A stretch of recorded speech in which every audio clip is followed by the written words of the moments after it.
Definition of love is one of the cutest things I've ever read in my entire life. We'll gush about it forever and ever until the end of time. Amen. And the smut is some of the best smut I've ever read in my entire life. Hello, gorgeous book besties. Thank you so much for clicking on this video. My name is Tori. If you're new, welcome. I'm so happy that you're here. Today we're going to talk about my favorite fantasy romance books that I've been reading over the last couple months. I've been in my fantasy romance bag. It has been so much fun. So I've been reading a lot of amazing fantasy romances, but also a lot of like very mid fantasy romances. So I just wanted to talk about some of my recent favorites since I haven't really been doing wrap-up videos recently. Grab a cup of tea, coffee, grab yourself a beverage and a snack, and let's talk about some books. So the first one I'm going to talk about briefly is How the King of Elfhame Learned to Hate Stories by Holly Black. I read this book kind of while I was reading Stolen Air because I just wanted like a refresher, a return back to the world that I knew with Jude and Carden being the stars of the show instead of Oak, and this was just the absolute most perfect novella Ever. Like, I love Elfhame. I love Jude and Carden forever and ever. They are like top tier in my heart. They're so beautiful and I love their story so much. And this was just such a fun return to those characters that we all love and adore. Really, really loved all of the illustrations in this book. It was just absolute perfection. Even just the little flowers and daffodils and little fairies. I mean, obviously I love the illustrations of Jude and Carden, but overall just the experience of reading this book was so good. I love Carden so much. He's just so cute. So this was an absolute top tier book. I gave it 5 stars. We'll gush about it forever and ever until the end of time. Amen. Next book, I'm gonna pop up a picture. I've been reading a lot on my Kindle, so a lot of these I will pop up a picture for. But I read Daughter of No Worlds by Carissa Broadbent. I know that Carissa Broadbent has been taking on the reading community by storm. All of her books are really gaining a lot of popularity, and rightfully so. She is just such a fun author. Like, reading Daughter of No Worlds, for me, it took me back to like my first read of ACOTAR. It was like the same level of just engrossed in the story, absolutely obsessed, wanting to know what happened next, falling in love with the characters. It does have to deal with some like political controversies and war, so in my mind it was very much like juicy and drama, similar to ACOTAR. Political and things are going on in the world, and our main character acts as kind of that like chosen one savior, and she is such a badass. I loved her so much. She has this kind of like grumpy sunshine relationship with her love interest as well, which I live, and he was kind of her like teacher as well,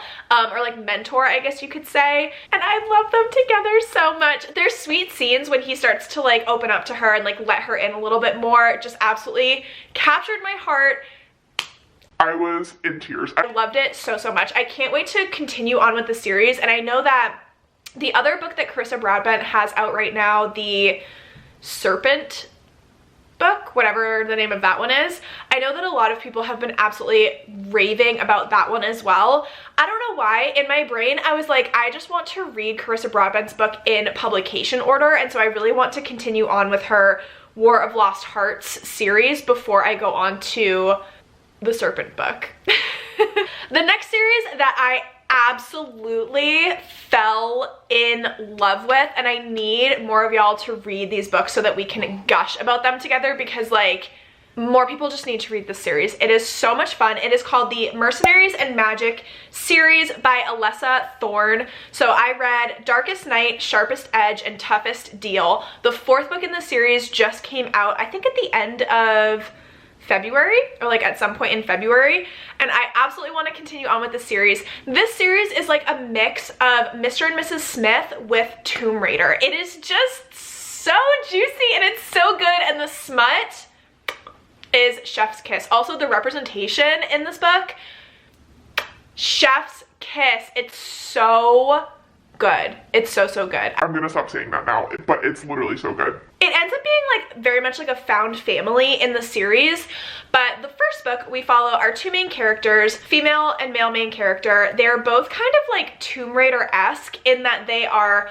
well-known assassins. They're in like the black market. They're just crazy assassin thief people, and they typically take contracts to steal like lost magical artifacts. We're always pitted against each other to steal the same artifact, and one or the other would win, and so they have very, very much an enemies to lovers cutthroat type relationship, which is like turns into an enemies with benefits relationship. Each book in the series follows a different couple within their like new kind of found family group. I highly recommend. It's on Kindle Unlimited if you're looking for a really fun, bingeable Kindle Unlimited fantasy romance series. This next book I'm going to throw in here because it is a YA fantasy romance series, but in the specific book there wasn't necessarily a lot of romance, but that is Throne of Glass by Miss SJM. I loved this book. I was very nervous to start the series, and well,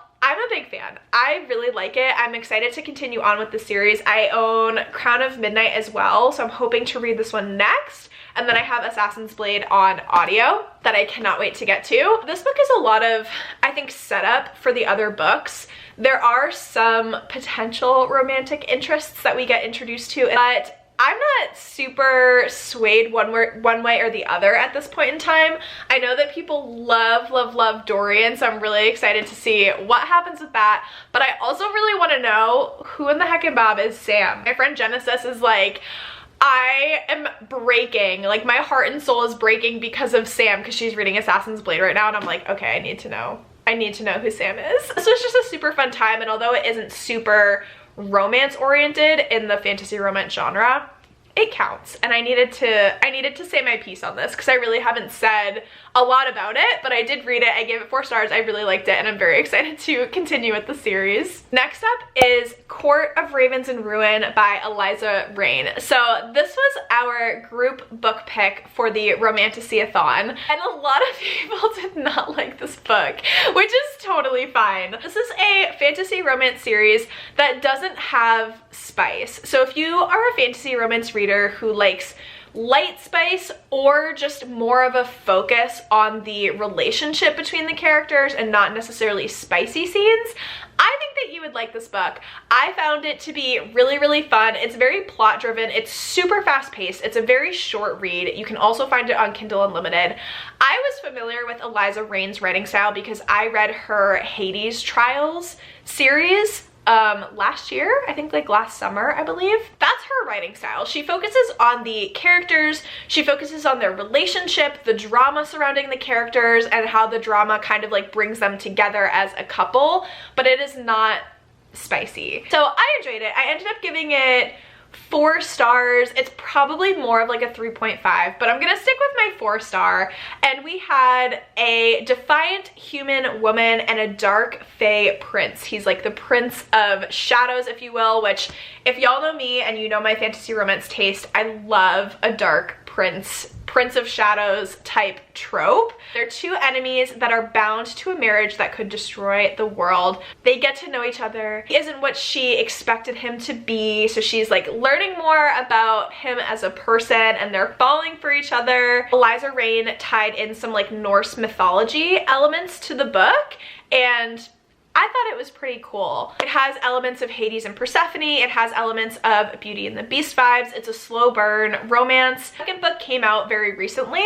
I want to say either in like March or February. So I'm going to continue on with the series because I think it's really fun, and it's just like a fast, fun read. Then we have another 5-star. I loved this book so much more than I thought I was going to, and that is Mysteries of Thorn Manor by Margaret Rogerson. This is a cute little novella that kind of follows up after the Sorcery of Thorns book. I don't know if she's making like more of a series out of these books. I ended up annotating it because couldn't help myself. I was not expecting to annotate it, but the writing style was so beautiful. There's so many cute quotes. There's so many cozy descriptions. This is very much a cozy fantasy, so a lot of vibes, very little plot, but it's returning to our favorite characters, Nathaniel and Elizabeth, and their relationship after they both move into Thorn Manor, which is basically its own character in this book. Like, it is the setting and the backdrop of the story, but Thorn Manor has a personality of its own, and it also has different relationships with the different characters that we follow.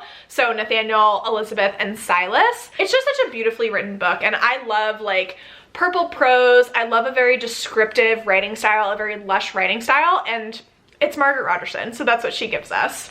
A couple quotes if you aren't convinced enough by my synopsis of this book.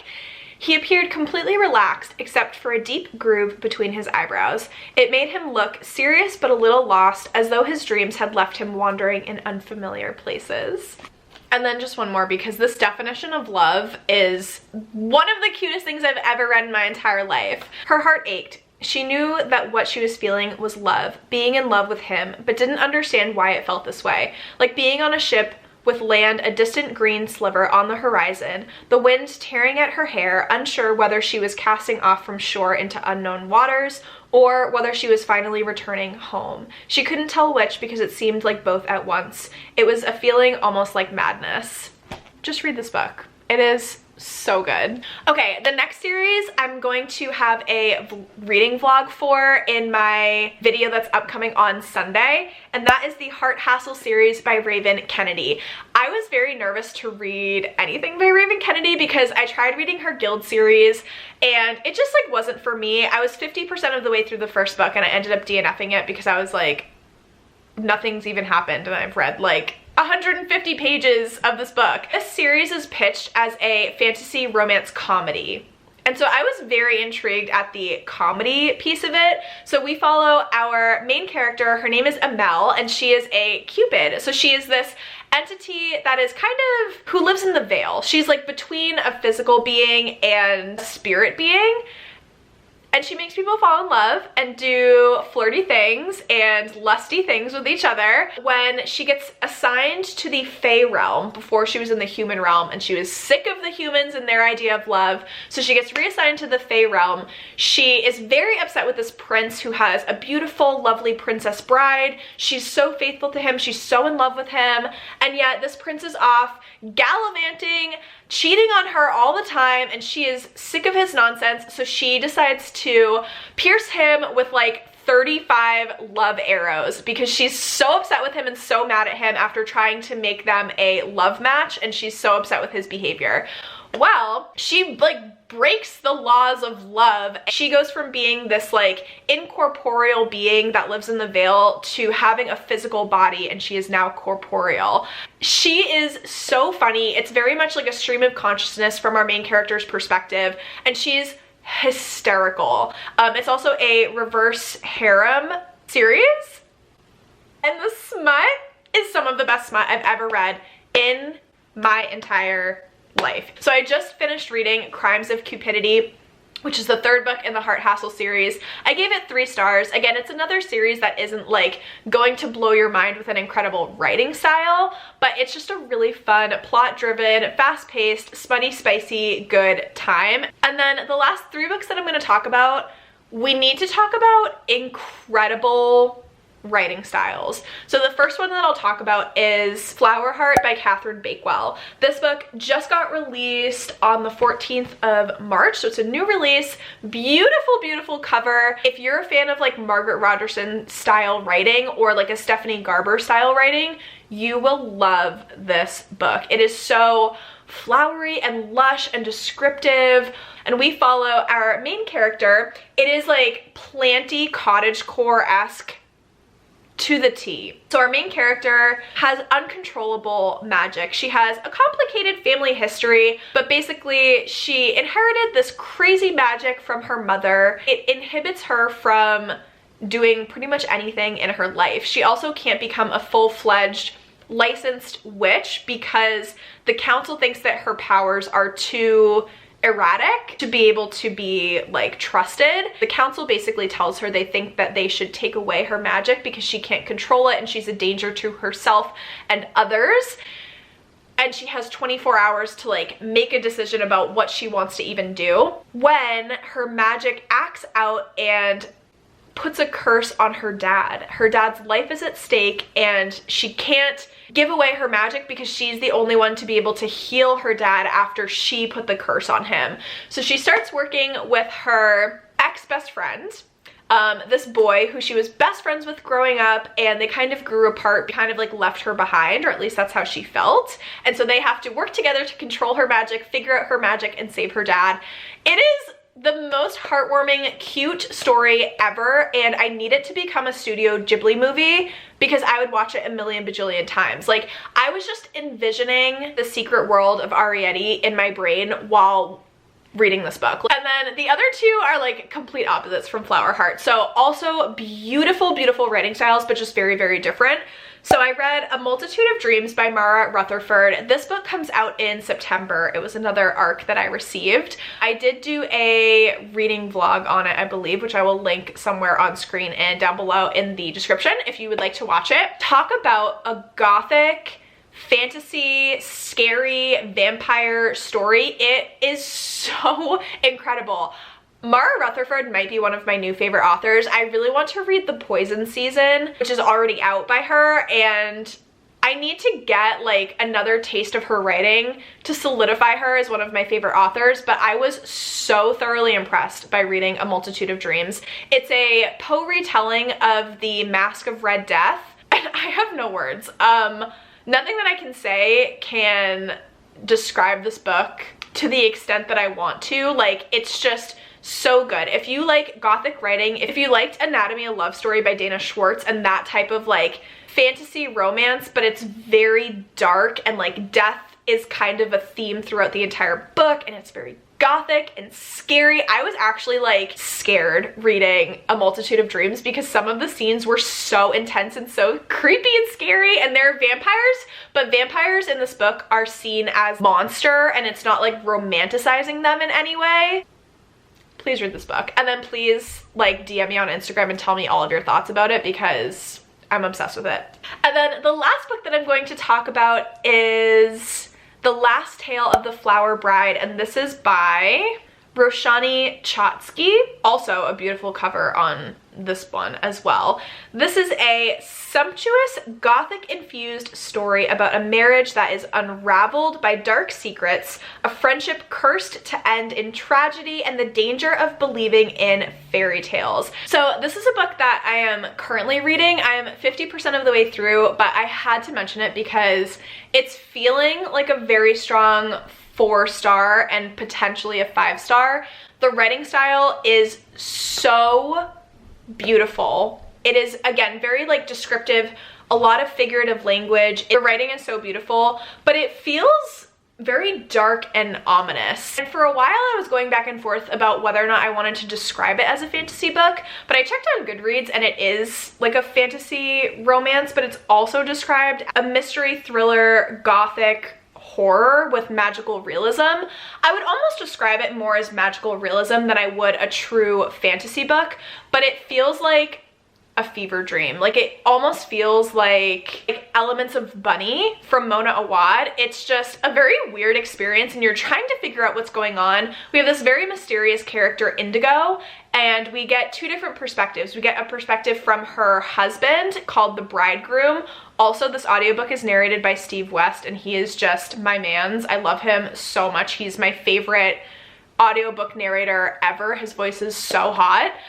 He does the husband, the bridegroom, and then we also get the perspective from Indigo's best friend growing up. We never get Indigo's POV.